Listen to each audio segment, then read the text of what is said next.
Le 84e congrès HLM de l'Union sociale pour l'habitat du 24 au 26 septembre 2024 à Montpellier, en partenariat avec Procivis, Salvia Développement et Sepia sur Radio Inmo et Radio Territoria.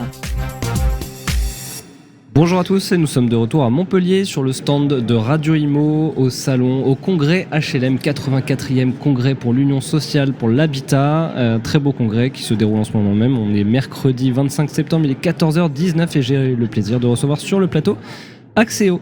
Bonjour messieurs. Bonjour. Alors Mathieu Ledrezen, vous êtes directeur commercial du groupe Axéo. Bonjour Mathieu. Bonjour Édouard.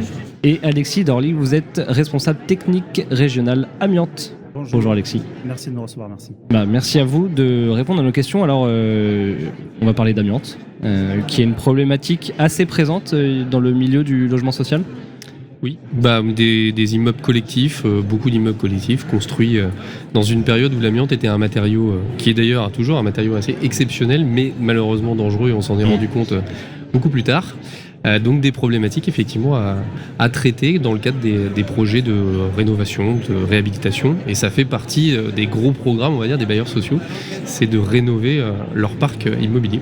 Alors quelle construction, enfin pour quelle période de construction plutôt l'amiante a été le plus utilisée? Alors l'amiante a été utilisée jusque dans les années 97, okay. Voilà, donc elle a été interdite.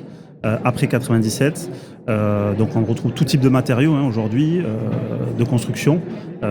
Donc tout ce qui par défaut ne contient pas de l'amiante sont les seuls matériaux qui n'en contiennent pas. Donc, matériaux bruts, du verre, du bois, du métal, tout le reste, à partir du principe qu'ils peuvent contenir des fibres d'amiante. D'accord. On a tous en tête des gros chantiers de désamiantage. Il me semble qu'il y a eu la tour Montparnasse à Paris. Il y a eu beaucoup de chantiers emblématiques. Ouais. Ce sont des opérations du coup que vous voyez de plus en plus en ce moment? Oui, tout à fait. On voit beaucoup d'opérations aujourd'hui dans le cadre de démolition notamment aussi. Beaucoup d'opérations de désamiantage. Donc on retire ces matériaux effectivement, où on impose évidemment des techniques particulières pour retirer ces matériaux qui peuvent présenter un risque pour les salariés notamment, mais aussi pour les tiers en fait qui habitent dans le logement social. Voilà, donc aujourd'hui, on a deux codes réglementaires qui sont le code de la santé publique et le code du travail aujourd'hui, où on a une vraie réglementation autour de ce matériau-là pour les retirer ou pour vivre avec en fait dans son utilisation quotidienne. Donc notamment des locataires pour les bailleurs sociaux. Donc j'imagine que vous avez mis en place toute une campagne déjà de sensibilisation, de détection auprès de vos clients. Alors il y a plusieurs choses. Déjà il y a des obligations de repérage des matériaux. Donc systématiquement dans le cadre de l'entretien courant du bâtiment, il y a ce qu'on appelle le DTA, le dossier technique amiante. Il doit contenir les principales informations sur les matériaux pour des listes de matériaux précis, pour savoir là où c'est le plus émissif. Il y a également la même chose sur les parties communes, ce qu'on appelle les parties privatives, ce qu'on appelle les DAPP. Et donc, en complément, tout ce qui sera repérage amiante avant travaux. Donc là, c'est les listes exhaustives de dès que je vais toucher à un matériau, est-ce qu'il contient ou pas de l'amiante. Quoi que j'en fasse, je le perce, je le ponce, je le démolis, je le retire complètement. On doit avoir cette information. Et la question est premièrement de savoir s'il y en a. La deuxième question est de savoir comment je vais soit le traiter, qu'est-ce qu'on fait s'il y en a. Exactement, soit faire avec. Et comment je le retraite, le recycle, etc. Donc qu'est-ce qu'on fait s'il y en a? Qu'est-ce que je fais? Qui je contacte en premier lieu? Pour rebondir sur ce que disait Mathieu, le DTA, le DAPP, ça va à la protection en fait, des personnes qui habitent ou qui travaillent en fait, dans les locaux, dans les HLM. Et effectivement, pour le code du travail, sur ces fameux repérages amiante avant travaux, qu'est-ce qu'on fait? On les retire. Ou on peut les recouvrir aujourd'hui, on ne les retire pas forcément. Donc on peut les recouvrir justement pour protéger en fait les personnes en contact avec au quotidien. Une fois qu'on a retiré ces matériaux, si on les retire, effectivement, ces matériaux, soit on les enfouit, soit on peut les détruire définitivement via un process qu'on appelle l'inertage. Grâce à un canon à fusion, on vient faire fondre le matériau et on le rend inerte de par cette action. Et effectivement, après, on peut le récupérer pour en faire, pour le mettre sur des routes, des enrobés routiers par exemple, où on fait du remblaiement. Voilà. On rappelle peut-être les risques aussi liés à l'amiante. Quels sont-ils? Alors les risques, effectivement, c'est les risques Premièrement, c'est les risques pulmonaires. Effectivement, il y a un cancer qui est dédié à ce matériau-là. C'est le cancer du mésothélium, ce qu'on appelle le mésothélium, c'est le cancer de la plèvre. Donc ce sont des fibres effectivement qui ne se détruisent pas de manière naturelle, qui ne sont pas détruites par le corps. Une fois qu'elles sont inhalées ou avalées, elles restent dans nos organes, effectivement, elles vivent avec. Et 20-30 ans après les expositions, potentiellement on peut avoir l'apparition de symptômes respiratoires notamment, ou des cancers en fait, qui peuvent dégénérer très facilement et entraîner jusqu'au décès si jamais c'est pas traité. Donc c'est un problème qui a vraiment été pris à bras le corps par les autorités depuis déjà plusieurs années. Depuis l'interdiction du matériau et la mise en place des DTA, des DAPP, des repérages amiantes, et de tout le contexte réglementaire lié aux travaux, parce qu'on ne peut pas aller jusque dans le détail, mais aujourd'hui, l'émission notamment d'Alexis, c'est vraiment de trouver les meilleures solutions par rapport à comment on va protéger les travailleurs, les occupants, comment on va recycler, comment on va enfouir, comment on va s'assurer d'un chantier le mieux géré possible pour éviter toute contamination, toute émission de fibres. Donc on est vraiment sur une question de santé publique pour les acteurs, que ce soit les entreprises intervenantes ou les utilisateurs. Et c'est un risque qui est bien anticipé et qu'aujourd'hui les bailleurs sociaux veulent anticiper, parce que c'est un risque pénal aussi de leur responsabilité vis-à-vis de cette santé. Et vous trouvez que c'est un risque qui est compris, qui est bien intégré, ou il faut encore continuer à faire un travail de pédagogie ?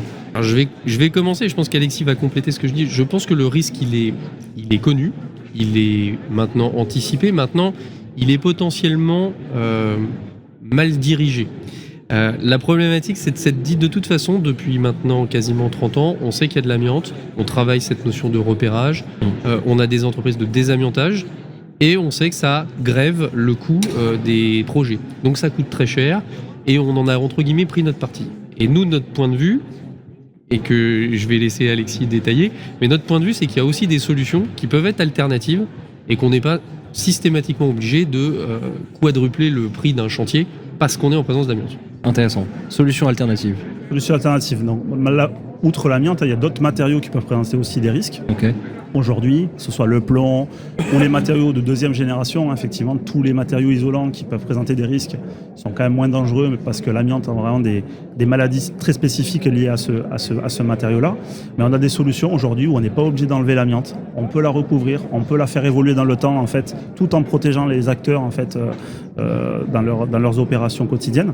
Voilà. Donc, on est capable aujourd'hui de trouver vraiment des solutions pour s'affranchir des amiantages, parce que c'est des opérations qui sont très coûteuses et techniquement qui ne sont pas forcément viables, notamment dans l'habitat social. Parce que le prix, ça peut être aussi un frein. Après, si le budget s'envole, les gens vont se dire ouais, mais ça me coûte trop cher de désamianter. Donc le risque, c'est de dire je vais pas m'en occuper, tant pis, je vais mettre ça sous le tapis. C'est ça, tout à fait. Une opération de désamiantage, ça implique quand même énormément de choses, notamment dans l'habitat social. C'est-à-dire qu'il faut faire sortir les personnes de leur logement pour pouvoir traiter en masse en fait des matériaux qui peuvent potentiellement être présents à l'échelle d'un bâtiment.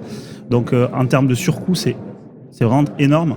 Et donc pour le coup, aujourd'hui, voilà, ils utilisent des solutions alternatives de recouvrement en se disant plus tard, effectivement, quand on aura peut-être une opération de démolition ou une opération globale de réhabilitation, une fois qu'on aura fait sortir en fait les locataires des logements, on pourra traiter en masse en fait le matériau, voilà, et trouver des vraies solutions financières acceptables à l'échelle d'un bâtiment. Et on insiste, solution financièrement acceptable, mais qualité aussi, qui est quand même respectée, et vraiment il n'y a pas de danger pour la santé. Ah oui, tout à fait, oui, puisque aujourd'hui le désamiantage c'est quelque chose de très encadré.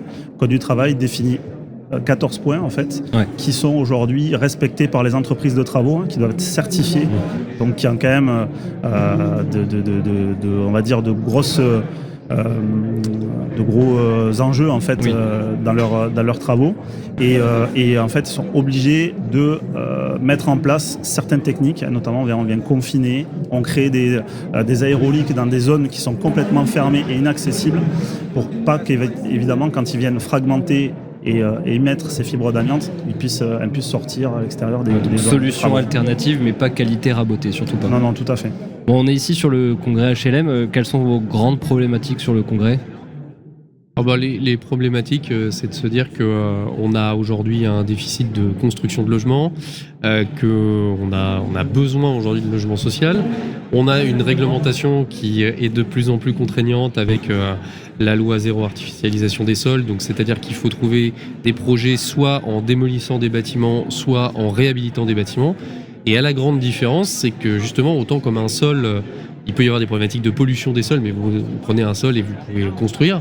Là aujourd'hui, si sur cette emprise foncière que je veux réutiliser, j'ai un bâtiment, si j'ai des enrobés, bref, j'ai déjà une construction, j'ai une problématique potentielle de polluant du bâtiment, type amiante, type plomb, autre d'ailleurs, si ça a été par exemple de l'industrie. Donc voilà, donc c'est des projets sur lesquels aujourd'hui on travaille de plus en plus avec des promoteurs, c'est de travailler en amont sur récupération d'un site qui est de toute façon certainement pollué par une problématique industrielle ou par sa construction en elle-même, et comment je fais pour rendre viable la construction demain d'un programme immobilier qui souvent d'ailleurs implique les bailleurs sociaux. Donc la problématique, c'est d'anticiper au maximum. Exactement. Très bien. Merci beaucoup, messieurs. Merci pour cette interview. Et puis, je vous souhaite un très bon congrès HLM. Merci beaucoup. Merci de m'avoir reçu. À vous aussi. Le 84e congrès HLM de l'Union sociale pour l'habitat du 24 au 26 septembre 2024 à Montpellier, en partenariat avec Procivis, Salvia Développement et Sepia sur Radio Imo et Radio Territoria.